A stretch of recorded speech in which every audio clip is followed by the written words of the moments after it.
आज आप सुनेंगे कार्तिक पूर्णिमा की व्रत कथा।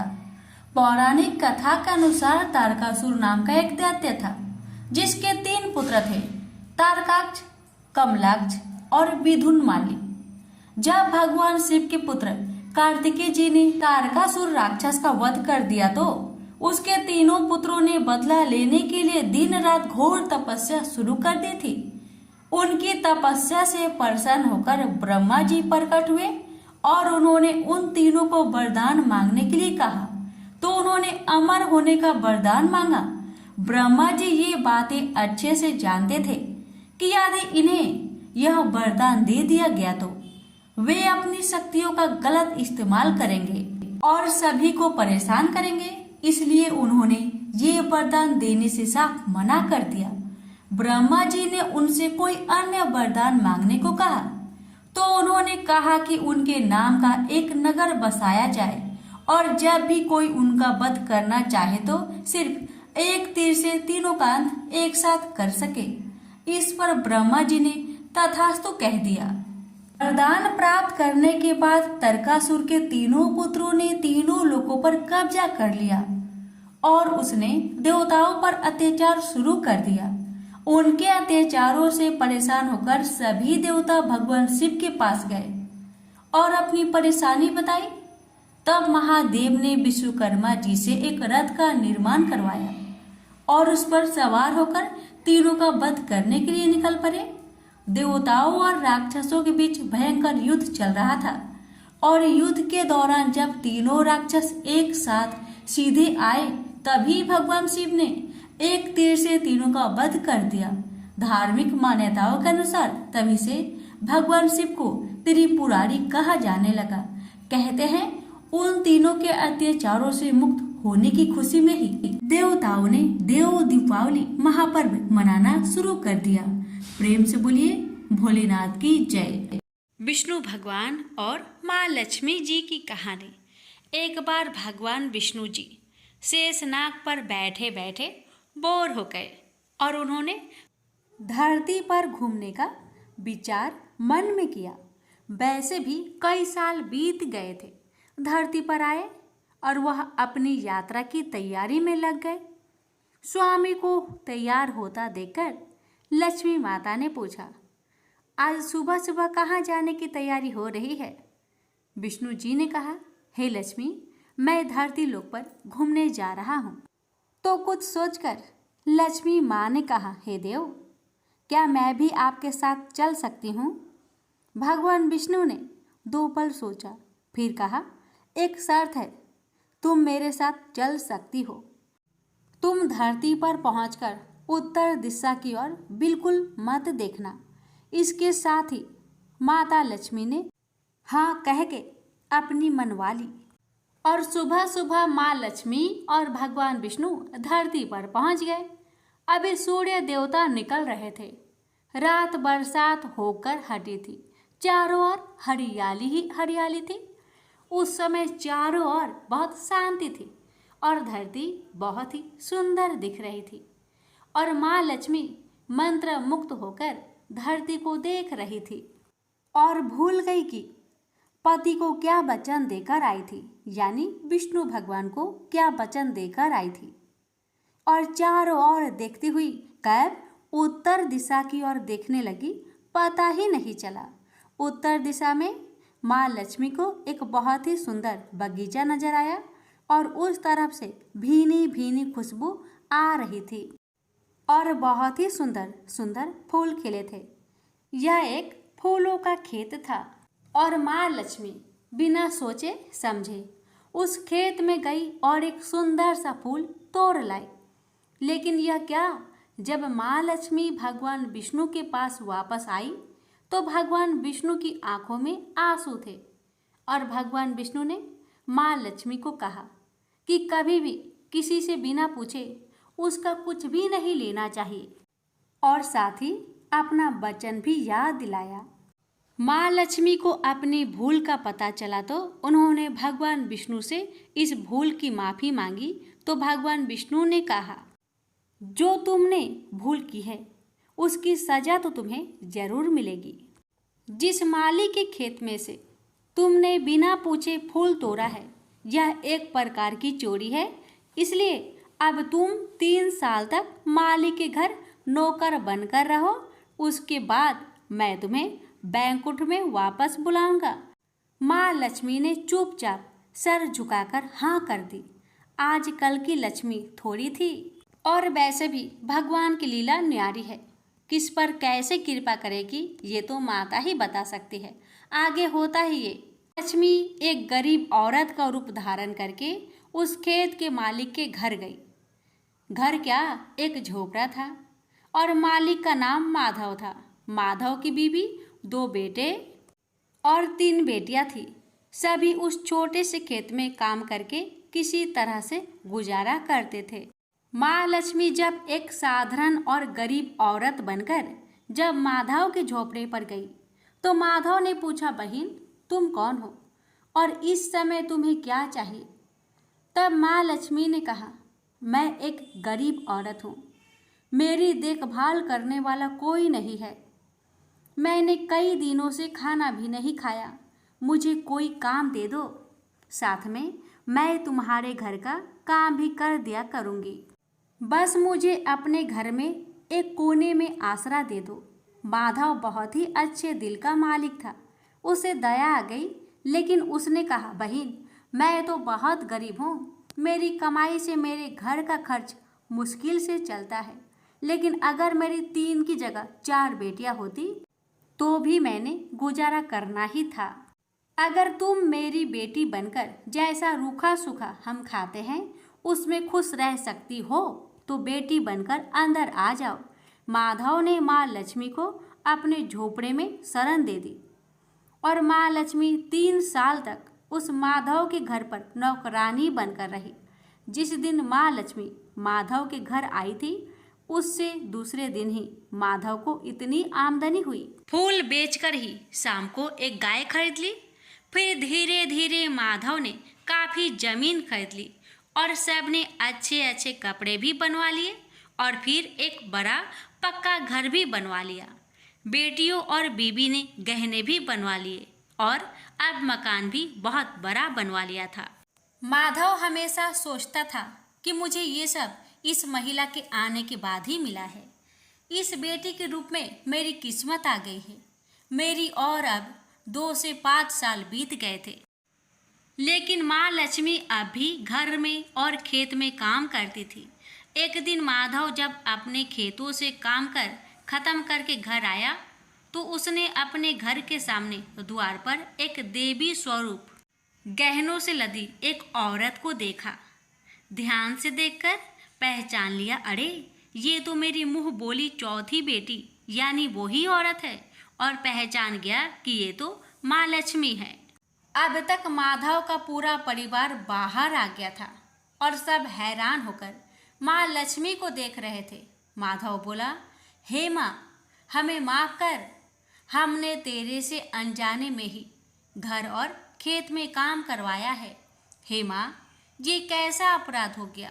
हे माँ, हम सबको माफ़ कर दे। अब माँ लक्ष्मी मुस्कुराई और बोली, हे माधव, तुम बहुत ही अच्छे और दयालु व्यक्ति हो। तुमने मुझे अपनी बेटी की तरह रखा है, अपने परिवार के सदस्यों की तरह से। इसके बदले मैं तुम्हें वरदान देती हूँ कि तुम्हारे पास कभी भी खुशियों की और धन की कमी नहीं रहेगी। तुम्हें सारे सुख मिलेंगे जिसके तुम हकदार हो। और फिर माँ अपने स्वामी के द्वारा भेजे रथ में बैठकर बैकुंठ चली गई। हे लक्ष्मी माता, हे विष्णु भगवान, आपकी लीला न्यारी है। जिस किसी पर आप कृपा करते हैं, कैसे करते हैं, ये कोई नहीं जानता। हे माँ, हे भगवान, मैं आपसे प्रार्थना करती हूँ। हे लक्ष्मी नारायण भगवान जी, हे माँ लक्ष्मी, आपकी कथा कहने वाले, श्रद्धा भाव से इस कथा को सुनने वाले, आपके जय जयकार करने वाले सभी भक्तों की हर कष्ट को दूर करना, घर में सदा अन्न धन का भंडार भरे रखना, निरोगी काया देना, अपने भक्तों की हर मनोकामना को पूर्ण करना, जिसमें आपके भक्तों का भला हो। तो प्रेम से बोलिए, लक्ष्मीपति विष्णु भगवान जी की जय। विष्णु भक्त से निवेदन है इस कथा को एक शेयर अवश्य करें। एक राज्य में एक राजा और एक रानी रहते थे, जिनकी 4 संतानें थी, 2 लड़के और 2 लड़की। एक लड़की का नाम पूर्णिमा तथा दूसरी लड़की का नाम अमावस्या था। पूर्णिमा घर के कामों में निपुण थी और घर का पूरा काम करती थी और भगवान की पूजा अर्चना भी किया करती थी, और इसके अतिरिक्त वह गौ माता की सेवा भी किया करती थी। और उसकी दूसरी बहन अमावस्या ना ही घर का कोई काम करती थी, ना ही भगवान की पूजा अर्चना करती थी और ना ही गौ माता की सेवा करती थी। पूर्णिमा सर्वगुण संपन्न थी, फिर भी राजा और रानी अपने दोनों बेटों तथा पुत्री अमावस्या को ही प्यार किया करते थे और वह पूर्णिमा से प्यार नहीं करते थे, उसके साथ भेदभाव करते थे। राजा के चारों पुत्र और पुत्री धीरे धीरे बड़े हो रहे थे। जब वे बड़े हो गए, राजा ने अपने दोनों पुत्रों का विवाह योग्य कन्याओं के साथ करा दिया। इसके बाद रानी ने राजा से कहा कि हमारे दोनों पुत्रों और पुत्री अब विवाह के योग्य हो गई है और इन दोनों का विवाह भी करा दीजिए, लेकिन पुत्री अमावस्या का विवाह किसी बड़े खानदान में करना और पूर्णिमा का विवाह किसी गरीब परिवार में करना, क्योंकि पूर्णिमा को केवल भगवान की पूजा पाठ करना ही पसंद है और गाय की सेवा करना पसंद है।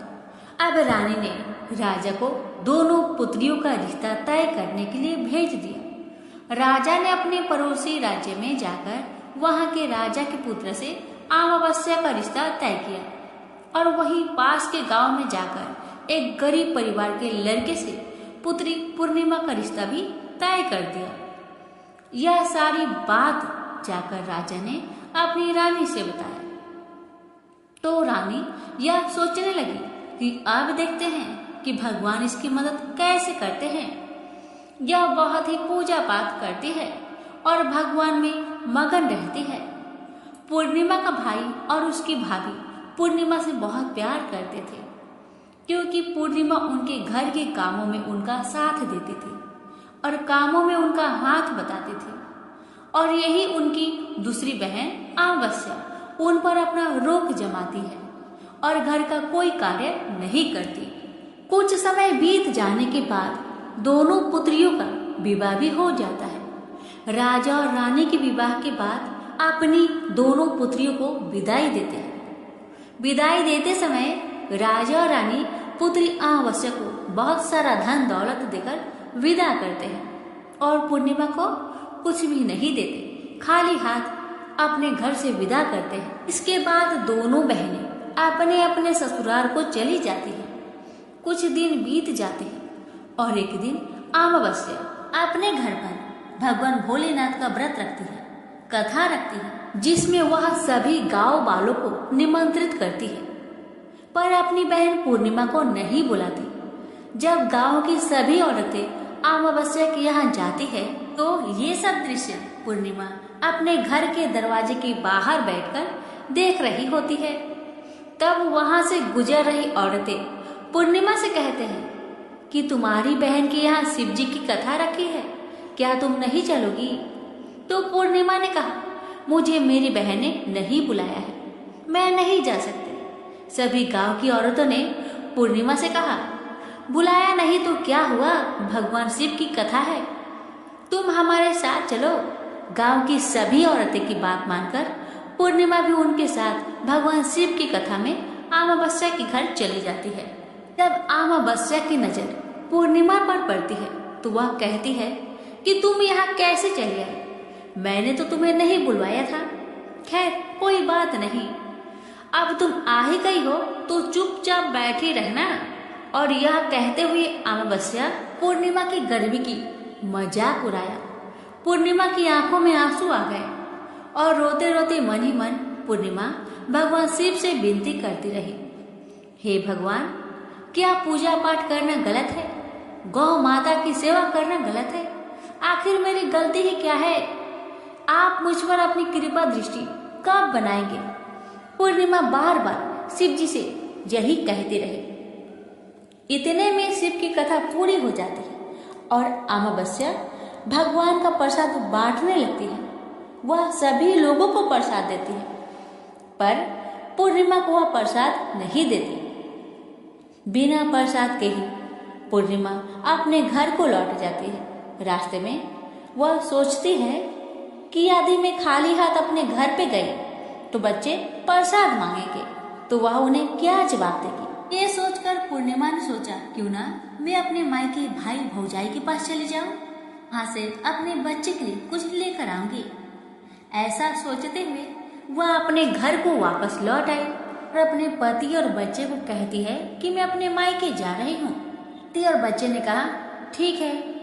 कुछ समय के बाद पूर्णिमा अपने मायके के लिए रवाना हो गई। चलते चलते एक चबूतरा आया और उस चबूतरे पर तुलसी जी का पौधा लगा था और उसी चबूतरे के बगल में, तुलसी जी की पौधे के बगल में एक बूढ़ी माई बैठी हुई थी और वह कोई नहीं, साक्षात तुलसी माँ थी। वह पूर्णिमा की परीक्षा लेने के लिए वहां बैठी थी। जब उस बूढ़ी माँ ने पूर्णिमा को देखा तो कहा, बिटिया तुम कौन हो और कहाँ जा रही हो। पूर्णिमा ने अपना परिचय दिया। परिचय देने के बाद बूढ़ी माई पूर्णिमा से कहती है कि यहाँ तुलसी का पौधा सूख रहा है, इसमें थोड़ा पानी डाल दो और इस चबूतरे की साफ सफाई कर दो, जिससे मुझे थोड़ा ठंडक मिलेगी। पूर्णिमा ने कहा ठीक है माँ, मैं तुलसी में पानी डाल देती हूँ और यहाँ की साफ सफाई भी कर देती हूँ। पूर्णिमा ने साफ सफाई करने के बाद माँ को भी नहला दिया और नहलाने के बाद बूढ़ी माई की सेवा भी की, उनकी पैर दबाए और फिर पूर्णिमा ने कहा, माँ और मैं आपकी क्या सेवा करूँ बताइए। बूढ़ी माई कहती है, नहीं बेटा अब कोई भी काम नहीं, तुम जाओ, पर वापस आते समय मुझसे मिलते हुए जाना। पूर्णिमा ने बूढ़ी माँ से कहा ठीक है माँ, जब मैं आऊंगी आपसे जरूर मिलूंगी। कुछ दूर आगे चलने के बाद एक शिव मंदिर आया। वहां पर उसे एक बूढ़ा बाबा मिले जो मंदिर के बाहर बैठे हुए थे और वह कोई नहीं, साक्षात भोलेनाथ थे। वो भी पूर्णिमा की परीक्षा लेने के लिए बैठे थे। उन्होंने पूर्णिमा को देखा तो कहा, बेटी तुम कहाँ जा रही हो। तब पूर्णिमा ने अपना परिचय दिया और फिर बूढ़े बाबा ने पूर्णिमा से कहा कि देखो बेटी, इस चबूतरे की ओर, इस मंदिर की ओर कितनी गंदगी पड़ी है, क्या तुम इस मंदिर की चबूतरे को साफ कर दोगी। तो पूर्णिमा ने कहा क्यों नहीं बाबा, जरूर साफ करूंगी और अभी साफ कर देती हूँ। पूर्णिमा ने मंदिर की बहुत अच्छे से साफ सफाई की, चबूतरे की भी बहुत अच्छे से साफ सफाई की और वहां पर बैठकर भोलेनाथ की पूजा अर्चना भी की। और पूजा अर्चना करने के बाद वह बूढ़े बाबा को भी नहला दी और उनसे कहा कि बाबा आपका और कोई काम है तो मुझे बतलाइए। तब बूढ़े बाबा ने कहा, बेटी नहीं, और कोई काम नहीं है, बस तुम जब वापस आएगी तो मुझसे एक बार मिलते हुए जाना। तो पूर्णिमा ने कहा ठीक है बाबा, जब मैं आऊंगी आपसे जरूर मिलूंगी। अब पूर्णिमा कुछ दूर आगे गई तो उन्हें एक काली जी का मंदिर देखा और मंदिर के बाहर एक बूढ़ी अम्मा चबूतरे पर बैठी हुई थी। उस बूढ़ी अम्मा ने पूर्णिमा को देखा तो कहा, बेटी तुम कौन हो और कहाँ जा रही हो।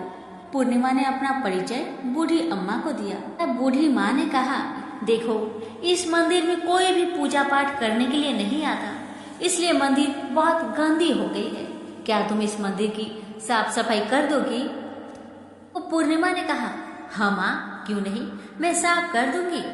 तब पूर्णिमा ने माता जी के मंदिर और चबूतरे की बड़े ही प्यार से साफ सफाई कर देती है और साफ सफाई करने के बाद पूजा पाठ भी करती है और माता जी का श्रृंगार कर देती है और अब उस बूढ़ी माँ को भी नहला देती है और बूढ़ी अम्मा की पैर भी दबाती है और कहती है, माँ और कोई काम है।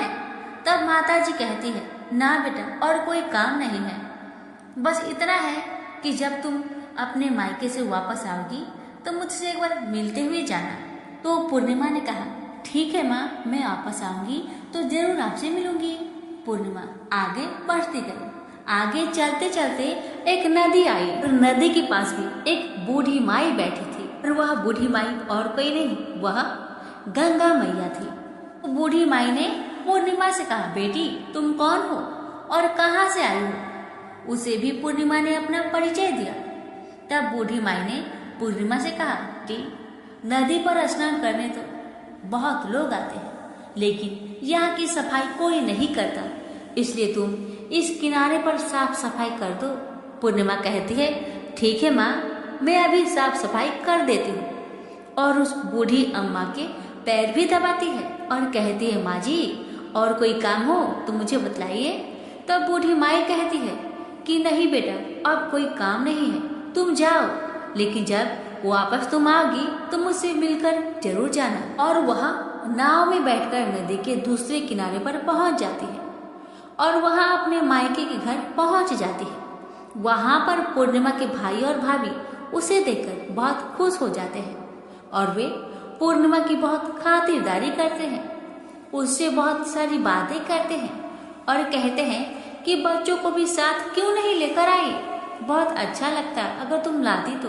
अब भैया भाभी और बहन पूर्णिमा मिलकर ढेर सारी बातें करते हैं, नाश्ता पानी करते हैं। उसके बाद पूर्णिमा अपने भाई भाभी से कहती है, भैया भाभी अब मैं ससुराल जाती हूँ। उसकी भाभी ने उसके लिए एक साड़ी दिया, के बच्चे के लिए कुछ कपड़े और खाने पीने की कुछ चीजें भी रख दी और कहा कि तुम बहुत दिनों के बाद आती हो पूर्णिमा, जल्दी जल्दी आया करना। पूर्णिमा की भाभी ने कपड़ों का थैला, खाने का थैला पूर्णिमा के हाथों में दे दिया और कहा, जाओ और जल्दी वापस आना। इसके बाद पूर्णिमा वहां से अपने ससुराल के लिए रवाना हो गए और उस नदी के किनारे पहुंची और नाव में बैठकर दूसरे किनारे पर उतर गई। वहां उतरने के बाद वहां पर उसे वही बूढ़ी माँ मिली जो साक्षात गंगा मैया थी। उस बूढ़ी अम्मा ने पूर्णिमा को एक थैला दिया और कहा कि इसे तुम अपने घर ले जाकर ही खोलना। अब पूर्णिमा के पास 2 थैले हो गए थे। उन्हें लेकर पूर्णिमा वहां से रवाना हुई और कुछ दूर चलने के बाद काली माँ का मंदिर आया। वहां पर काली माँ बूढ़ी माँ के रूप में विराजमान थी। तब बूढ़ी माँ ने कहा, आ गई बेटी पूर्णिमा? तो पूर्णिमा ने कहा, हाँ माँ जी मैं आ गई। तो काली माँ ने उसे भी एक थैला दिया, कहा, बेटी पूर्णिमा इस थैला को अपने घर पर ही जाकर खोलना, उससे पहले मत खोलना। तो पूर्णिमा ने कहा, ठीक है माँ। तो तीनों थैला लेकर पूर्णिमा आगे बढ़ी तो कुछ दूर जाने पर शिव जी का मंदिर आया। वहाँ बूढ़े बाबा के रूप में शिव जी स्वयं विराजमान थे। बूढ़े बाबा ने कहा, पूर्णिमा तुम वापस आ गई? पूर्णिमा ने कहा, हाँ बाबा मैं वापस आ गई। बाबा ने पूर्णिमा को भी एक थैला दिया और कहा, यह थैला तुम घर पर ही जाकर खोलना, ठीक है बिटिया? तो पूर्णिमा ने कहा, ठीक है बाबा। अब पूर्णिमा के पास 4 थैले हो गए थे। पूर्णिमा पहले थैले को कैसे ले जाती? उसने क्या किया, एक पुरानी साड़ी निकाली, उसने सभी सामानों का एक गड्ढा बना लिया और सर पर रखकर वहां से रवाना हो गई। कुछ दूर जाने के बाद उसे तुलसी माँ बूढ़ी औरत के रूप में मिली और वह कहती है, पूर्णिमा तुम आ गई? तो पूर्णिमा कहती है, हाँ माँ हम आ गए।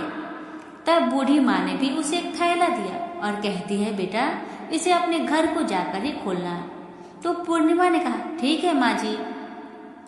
अब पूर्णिमा के पास 5 थैले हो गए थे। पूर्णिमा वहां से रवाना हुई तो वापस अपने घर पहुंच गई। पूर्णिमा ने अपने सर की थैले को नीचे रखा और सबसे पहले अपने मायके का थैला खोलकर देखने लगी। उसमें बच्चे के लिए अच्छे अच्छे कपड़े और खाने पीने की चीजें थी और उसके लिए कुछ गहने भी थे। पूर्णिमा ने कपड़े अपने बच्चों को दे दिए और खाने पीने की चीजें भी बच्चों को दे दी। बच्चे यह सब पाकर बहुत खुश हुए। अब पूर्णिमा ने दूसरा थैला खोला जो कि उसे गंगा मैया ने दिया था। उसमें ढेर सारे हीरे जवाहरात सोना चांदी आदि था। इसके बाद अब पूर्णिमा ने तीसरा थैला खोला जो कि उसे काली माँ ने दिया था।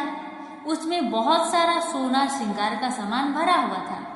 इसके बाद पूर्णिमा ने चौथा थैला खोला जो उसे भगवान शिव ने दिया था। उसमें बहुत सारा धन संपत्ति भरा हुआ था और बहुत सारी खुशियां भरी हुई थी। इसके बाद अब पूर्णिमा ने 5वां थैला खोला जो उसे तुलसी माँ ने दिया था। उसमें चावल, दाल और 7 प्रकार की खाने की चीजों से भरा हुआ था। अब पूर्णिमा के घर में किसी भी चीज की कमी नहीं रही। उसका घर धने धान्य से भरा हुआ था और परिपूर्ण था। अब पूर्णिमा और उसका परिवार सुखमय जीवन व्यतीत करने लगे। अब पूर्णिमा के मन में विचार आया कि क्यों ना वह शिव जी की कथा कराए, और शिव जी की कथा ने एक बहुत बड़ा कार्यक्रम भी रखा। पूर्णिमा ने गांव के सभी लोग को निमंत्रण दिया और घर घर जाकर सभी लोगों को बुलाया। पूर्णिमा अपनी बहन अमावस्या के घर भी गई और अमावस्या को भी शिव जी की कथा के लिए उसके घर में उसे बुलाया। जब अमावस्या पूर्णिमा के घर शिव जी की कथा में आई तो उसने देखा कि पूर्णिमा के घर में किसी भी चीज की कोई कमी नहीं है। इतना सारा धन दौलत देखकर अमावस्या आश्चर्यचकित हो गई। उसने पूर्णिमा से कहा कि तुम्हारे घर में इतनी धन दौलत कहाँ से आई है? पूर्णिमा ने कहा, देखो बहन, तुमने शिव जी की कथा में मुझे नहीं बुलाया था, फिर भी मैं चली आई और तुमने मुझे प्रसाद तक नहीं दिया और मेरी गरीबी का मजाक भी उड़ाया। उसके बाद मैं अपने घर आई। घर आते हुए मन ही मन मैं सोच रही थी कि अपने मायके जाऊंगी, और मैं अपने मायके चली गई। और जो कुछ घटना इस बीच हुआ वह सभी घटना अपनी बहन अमावस्या को बताती है। तो अमावस्या कहती है कि तुम भी मुझे प्रसाद मत दो और मुझे डांटो। लेकिन पूर्णिमा ने कहा कि यह तो भगवान का प्रसाद है, मैं तो सबको दूंगी और तुम्हें भी दूंगी।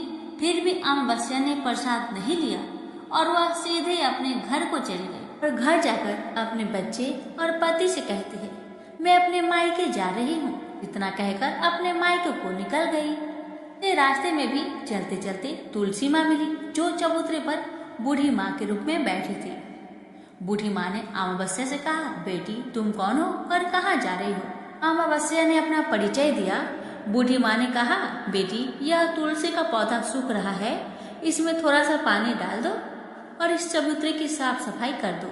पर इस पर अमावस्या ने कहा, बुढ़िया तुझे दिखाई नहीं दे रहा, मैं इतनी महंगी साड़ी पहन रखी हूँ और यह गंदी हो जाएगी। ऐसा कहकर वहां से आगे चली गई और आगे जाने पर उसे भगवान शिव मिले, जिसे भी उसने ऐसा ही कहा। उसके बाद आगे जाने पर उसे काली माँ मिली, जिसे भी उसने यही सारी बातें कही। और आगे जाने पर उसे गंगा माँ मिली, जिसे भी उसने यही सब कहा और आगे चली गई। इसके बाद अमावस्या जब नाव में बैठने लगी तो फूलों की जगह कांटे भरे हुए थे जो उनके पैर में चुभ रहे थे।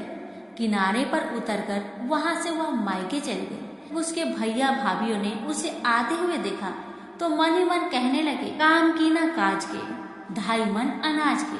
अब आ गई है तो ठीक है, पूर्णिमा तो हमारे कामों में हाथ बटाती थी, यह कोई काम करेगी तो नहीं। भाभी ने अमावस्या के लिए खाना बनाया। अमावस्या ने खा पीकर वहीं पे सो गई। जब सुबह हुआ तो वह उठी और अपने भैया भाभी से कहा कि मैं ससुराल जा रही हूँ। उन्होंने कहा, ठीक है जाओ। अमावस्या बोली, पूर्णिमा को तो तुमने एक थैला भी दिया था और मुझे कुछ नहीं दोगे? तो भाई ने भाभी से कहा कि तुम घर जाओ, थैले तुम्हारे घर में पहुंच जाएंगे। फिर अमावस्या वहां से निकलकर नदी के किनारे पहुंची। वहां गंगा मैया बूढ़ी औरत के रूप में बैठी हुई थी। बूढ़ी माँ ने कहा, आ गई बेटी? तो उसने कहा, हाँ माँ मैं आ गई। इसके साथ ही उसने कहा कि तुमने तो पूर्णिमा को एक थैला दिया था और मुझे थैला नहीं दोगी? तो बूढ़ी अम्मा ने कहा, तुम घर जाओ, तुम्हारे घर में थैला पहुंच जाएगा।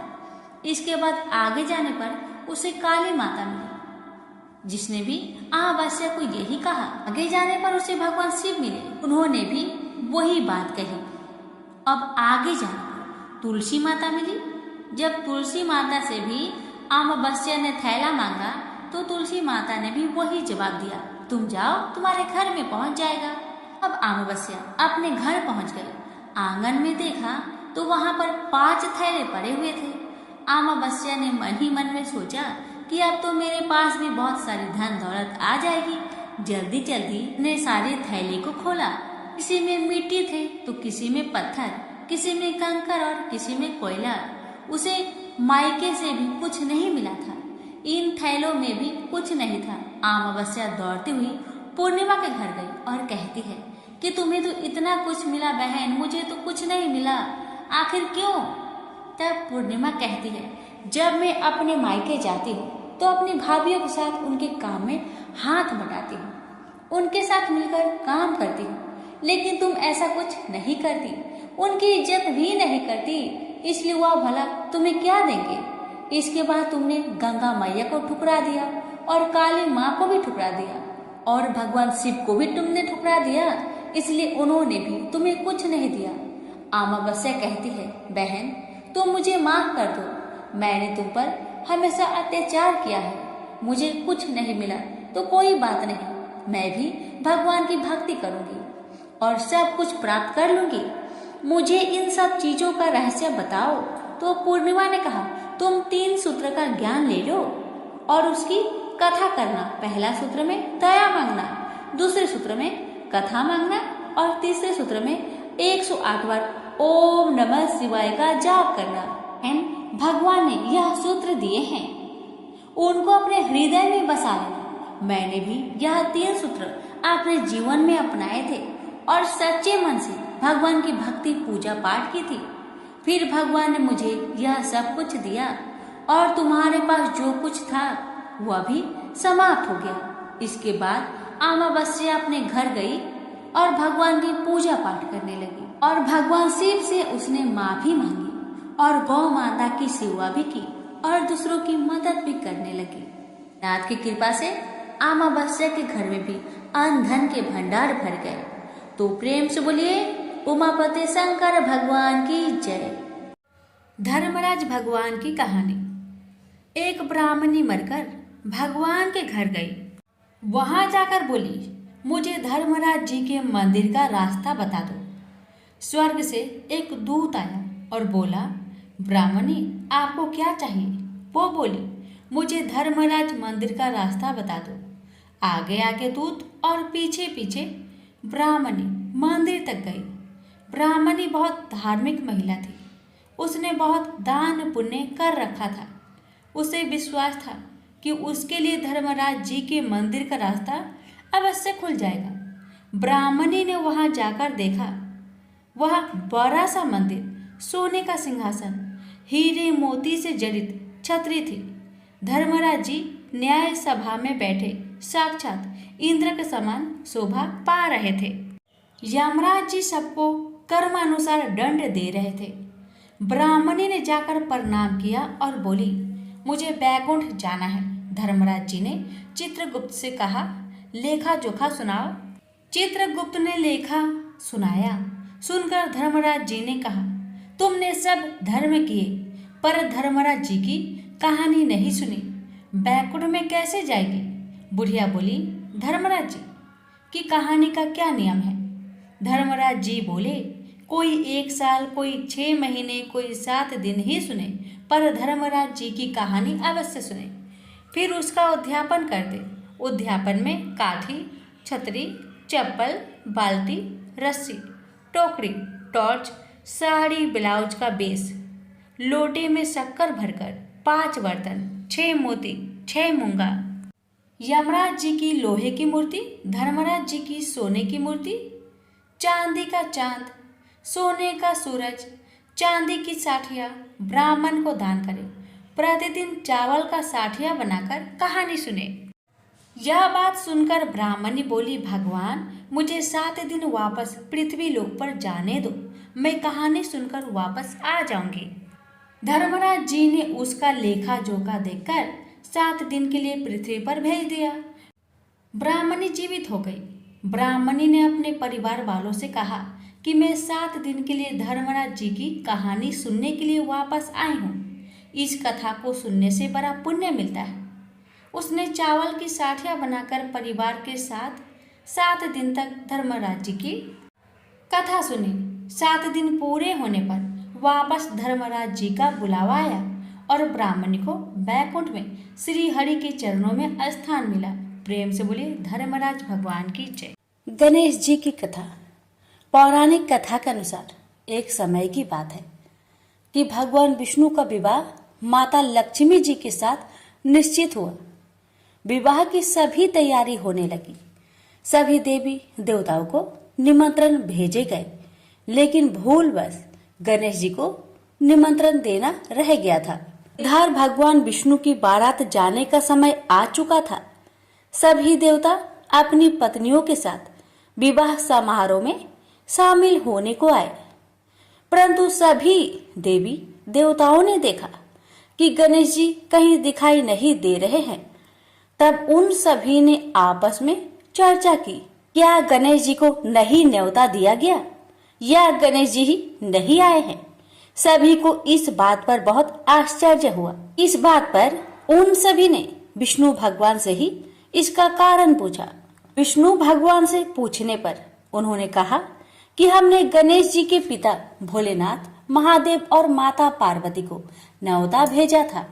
यदि गणेश जी अपने पिता के साथ आना चाहते तो आ जाते, अलग से उन्हें न्योता देने की कोई आवश्यकता भी नहीं थी।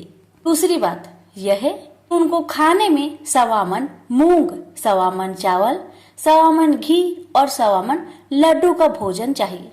यदि गणेश जी नहीं आएंगे तो कोई बात नहीं, दूसरे के घर जाकर इतना सारा खाना पीना अच्छा भी नहीं लगता। इतना वार्ता कर ही रहे थे कि किसी एक ने सुझाव दिया, यदि गणेश जी आते तो उनको द्वारपाल बनाकर बैठा सकते थे कि आप घर की याद रखना। आप तो चूहे पर बैठकर धीरे धीरे चलोगे तो बारात में बहुत पीछे रह जाओगे। यह सुझाव सबको पसंद आ गया, तो फिर विष्णु भगवान ने भी अपनी सहमति दे दी। तब गणेश जी को निमंत्रण देकर आमंत्रित किया और उनको समझा बुझाकर घर की रखवाली करने को बैठा दिया गया। बारात चल दी। तब नारद जी ने देखा कि गणेश जी तो दरवाजे पर ही बैठे हुए हैं, तो वे गणेश जी के पास गए और रुकने का कारण पूछा।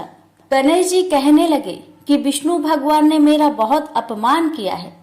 नारद जी ने कहा कि आप अपनी मूषक सेना आगे भेज दो तो वह रास्ता खोद देगी, जिससे उनके वाहन धरती में धंस जाएंगे।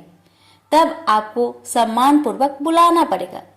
अब तो गणेश जी ने अपनी मूषक सेना को आदेश दिया, जाओ, और सेना ने जमीन पोली कर दी। जब बारात वहां से निकली तो रथों के पहिए धरती में धंसने लगी। लाख कोशिश की परंतु पहिए नहीं निकले। सभी ने अपने अपने उपाय किए, परंतु पहिए तो नहीं निकले, बल्कि जगह जगह से टूटने लगे। किसी को समझ में नहीं आ रहा था कि अब क्या किया जाए। तब तो नारद जी ने आकर कहा, आप लोगों ने गणेश जी का अपमान किया, जिस कारण यह विघ्न आ रहे हैं। यदि उन्हें मनाकर लाया जाए तो आपका कार्य सिद्ध हो सकता है और यह संकट टल सकता है। शंकर भगवान ने अपने दूत नंदी को भेजा और वे गणेश जी को लेकर आए। गणेश जी का आदर सम्मान के साथ पूजन किया गया। फिर रथ के पहिए निकलने लगे और यह संकट टल गया। अब रथ के पहिए निकल तो गए, परंतु वे टूट फूट गए थे, तो उन्हें सुधारे कौन। पास के खेत में एक खाती काम कर रहा था। उसे बुलाया गया। खाती अपना कार्य करने से पहले श्री गणेशाय नमः कहकर गणेश जी की वंदना मन ही मन करने लगा। देखते ही देखते खाती ने सभी पहियों को ठीक कर दिया।